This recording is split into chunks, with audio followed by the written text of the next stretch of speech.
Alright, mega mega love shout out. Good morning mga kapsat. Today is March 10 po ng 11:10 ng umaga, mabsat. Shout out sa mga kasama natin dito. Syempre, kamusta na kayo? Nag-like na ba kayo? Ilan na ba yung like natin, Sir Leonardo? Checking.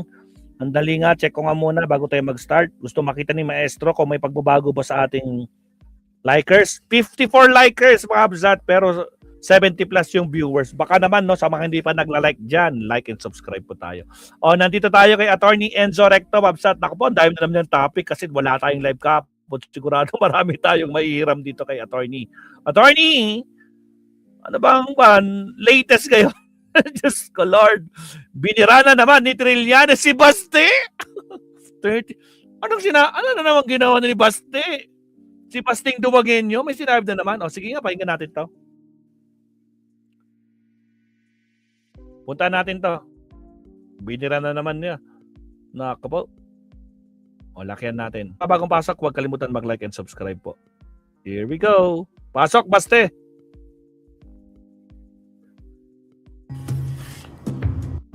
Wala nang maraming paligoy-ligoy pa. Diretso sa punto na. Maiksi lang ang komentaryo, pero diretso sa punto. Maraming kuro-kuro. Ali, may totoo. Dito, sa puntong diretso tayo. Punto, diretso. Si dating Senador Sonny Trillanes ay nag-react sa sinabi ni Pulong Duterte.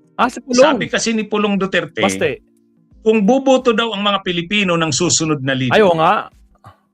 ang dapat daw napiliin ng mga leaders, lalo presidente, Baste. ay yung katulad ng kanyang tatay na si Digong. Yan ang sabi ni Pulong. Ay ni Baste. Ha? Ganon mga kabunyog ang pagkakasabi ni Baste. Ano daw?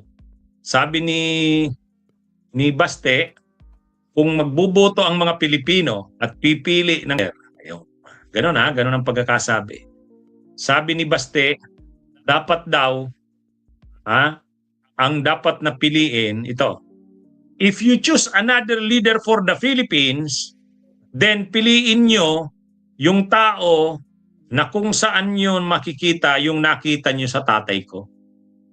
Wala rin daw silang napag-usapan tungkol sa darating na 2028 elections. Pero nang tanungin si Baste kung tatakbo siya sa mas mataas na posisyon, why would I? Hindi. Okay na yung Davao kung may mahalal tayo na maayos na presidente. So I can always work under an administration. If ever nandyan pa ako ng panahon na yan, as long as the head of state is of sound mind, not this guy here in Malacanang right now. Agoy! sa huli may payo ang alkalde sa publiko pagdating sa pagpili ng susunod na leader ng bansa. If we choose another leader for the Philippines, then piliin nyo yung tao na kung saan nyo nakikita yung nakita nyo sa tatay ko. Agoy! Yan yung yan yung sabi ni Baste. Ang sabi naman ni dating Senador Sonny Trillanes, kung masukist ka siguro, susundin mo yung advice niya. No, mga panatiko, pwede. Masukista pag binuto mo ang Duterte, sabi ni Sentry. Ang ibig sabihin kasi ng masukista yung sinaktan ka na, nasaktan ka na, grabe na ang ginawa sa'yo. Tapos aanuhin mo pa rin, parang okay lang sa'yo. Anong tawag doon? Masukista ka. Ibig sabihin, natutuwa ka na nasasaktan ka, inaapi ka, pinagsasamantalahan ka, natutuwa ka pa doon. Ano yun kumbaga pagka ganon, masukista ka, sinasaktan mo na ang sarili mo. Oo nga naman, kasi kumbaga sa lahat ng ginawa ni Duterte sa Pilipinas, sa dami ng pinatay, yung mga itong ginawa ng mga Duterte, yung mga anomalya, sa confidential funds, formally, lahat, ang dami. Bastusan, sa lahat ng ginawa ni Duterte sa Pilipinas. Mga pagpatay, mga ginawang ang mga Pilipino. bastos na, tapos ano ka pa rin, ibubuto mo pa rin ang Duterte or ang mga politiko na identified sa kanila. O anong tawag sa iyo niyan? Masukista, ibig sabihin natutuwa ka na nasasaktan ka. Sinaktan ka na ng mga yan, gusto mo pa, inapi ka na ng mga yan, pinagnakawang ka na, marami ng mga pinatay na mahihirap. Tapos ibubuto mo pa, parang ano ka na, natutuwa ka na, nasasaktan ka. Anong tawag doon? Masukista. Nag-i-enjoy ka sa nasasaktan ka, Pag sadista kasi ikaw yung nananakit. Pag masukista, ikaw yung nananakit sa sarili mo. Or yan. Kaya sabi ni Trillanes, okay, pag sinunod mo yung sinabi ni Baste na kung pipili daw tayo ng leader, ang piliin natin katulad ng kanyang ama. Sabi ni Trillanes, di masukista ka niyan. Masukista ka kapag sinunod mo yung sinabi ni Baste na pipili tayo ng leader na katulad ng kanyang ama. Hindi pa ba tayo nadadala ng panahon ni Duterte na winasak ang bansa natin, ang daming pinatay, kaya nga may kaso siya ng crimes against humanity. Tapos yung mga Pilipino, yung mga values, yung lumaganap ang kabastusan, kahit yung tungkol sa pagtingin sa buhay, maraming mga Pilipino ang pananaw, tama lang yung pumatay. Basta't ang importante, madisiplina ang Pilipino, ganun ba yun?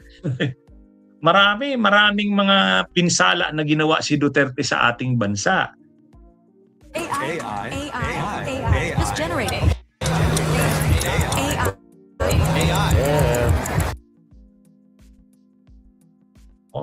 Ngayon, sa pinsala na yan, gusto mo pang makabalik nun? Ano na naman, magugulo na naman ang Pilipinas? Yung mga tinakwil na natin dahil wala na si Duterte. Hindi pa man nasusolusyonan ang mga problema ng bansa, pero at least nawala yung mga patayan, nabawasan. Hindi tulad dati na state policy talaga yung mga pagpatay. At saka yung kabastusan, medyo nabawasan. Bagamat nagpipilit pa rin, makikita mo itong sila Topacio, Suntay, mga Duterte yan.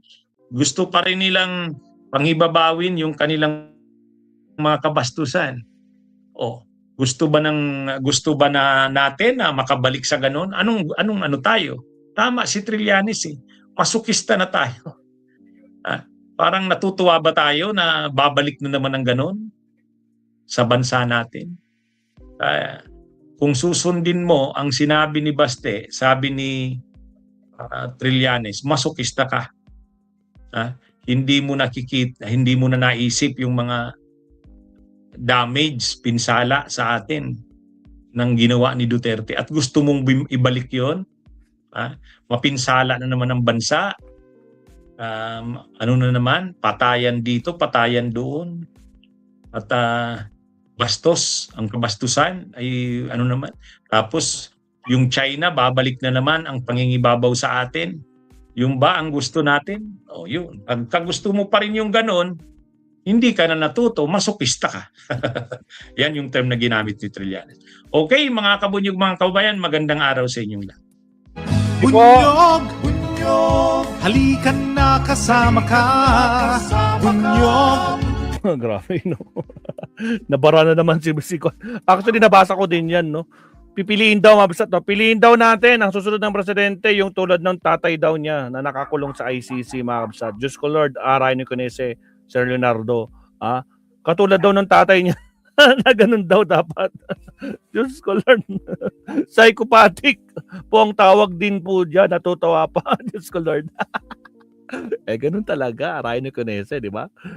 Piliin daw, tulad daw ni Digong, mga kabsat. Kailangan ganda ang presidente, anak ng kamote. Oo, yung puro ano bang naging legacy? Puro pagpatay. Diyos ko Lord. Sikat pa nga, no? Legacy niyan, tatay niya, the most corrupt, no, of 2017, anak ng kamote. Diyos ko Lord. O siya. Next topic tayo.